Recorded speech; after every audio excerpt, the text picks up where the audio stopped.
I'm a big believer in having a few recipes you can make in different variations all year round. So I'm going to teach my friend Frank, are you paying attention? Yes, ma'am. How to make fruit crumbles. You can make apple crumble in the winter, and I'm going to make peach and blueberry crumble in the summer. How's that sound? Sounds great. Okay, so first for the topping. Okay. First you need butter. Why did I know that was number one? So I'm going to take a quarter of a pound of unsalted butter. It has to be really cold. Okay. And I'm going to dice it up. Something tells me you've done this before. Just a few. Except at Barefoot Contessa, the instruction would say dice 36 pounds of butter. Okay, next thing is a cup of flour. Okay. Are you writing things down? I'm writing everything down. Okay, good. Don't worry. Just checking. 1 cup of flour. Got it. 1/3 of a cup of sugar. Okay. 1/4 of a cup of brown sugar, light brown sugar. Why do you use 2 types of sugar? Brown sugar has a little bit of molasses in it. It has a sort of nice depth of flavor. And you want it lightly packed, not like that. Okay. Just lightly packed. Put it in. 1/4 of a teaspoon of salt. And the last thing is cinnamon. About 1/4 of a teaspoon of cinnamon. I'm surprised you put cinnamon in this. I don't know, it needs a little spice, doesn't it? It's sort of like apple pie spices. If you say so. Okay, just mix that up. And just add the butter. And so I'm going to mix it until the butter is like the size of peas. Peas, okay. That should be about right. So then, when it's still like this, then you just press it between your fingers, and it really mixes it together. Okay. It's good and messy. Good and messy. Perfect. So you just want it so it's big crumbles like that, and then it's going to bake really nicely. Okay, so blueberries and peaches. 1 for you. Great. 1 for me. Great. And I'll show you how I put the fruit together. Great. I started by poaching 2 pounds of fresh, ripe peaches in boiling water just for about a minute. This is a really fast way to get the skins off. Then I fished them out and put them in ice-cold water just to stop the cooking. Then peeling them is really easy. The skins just slip off. Then I slice them in thick wedges, about 8 wedges per peach, depending on how big they are. Sprinkled over 2 teaspoons of fresh lemon zest, 2 tablespoons of freshly squeezed lemon juice, some granulated sugar, about 1/2 cup depending on how sweet the peaches are, and 1/4 of a cup of all-purpose flour. This makes a little bit of a sauce when they cook.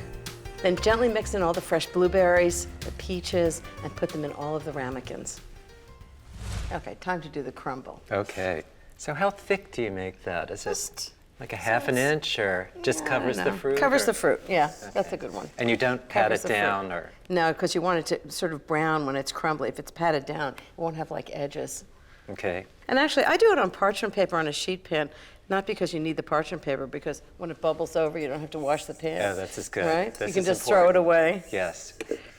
Okay, just enough on each one.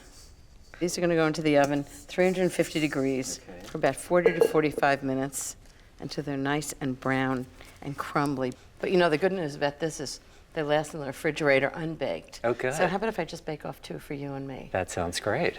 And then we'll have 4 for another time. Okay. Okay, into the oven. I'll be right back. Can't wait.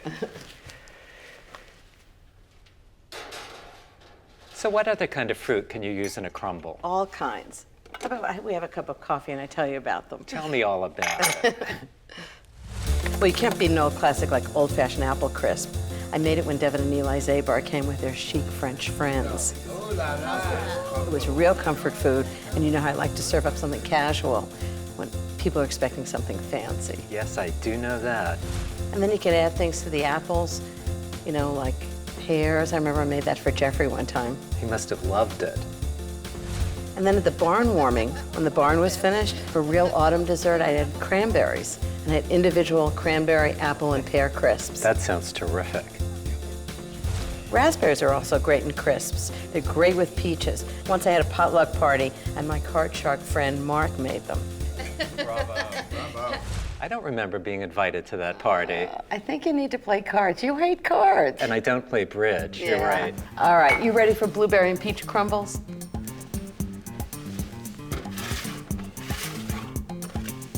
Wow, Peach and blueberry crumble. That looks pretty good, doesn't it? looks delicious. Okay, you need a little vanilla ice cream on it. Could only make it better.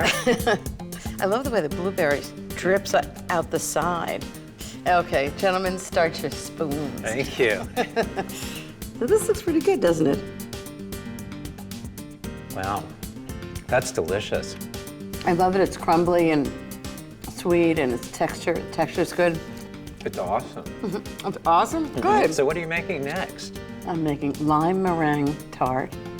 Wow, Does that sound good? sounds like a good chaser for this. And chocolate dipped strawberries. Oh my gosh, So you have some work to do. You want to come back later and taste test those? can't keep me away. Oh, good. Not till I finish this though.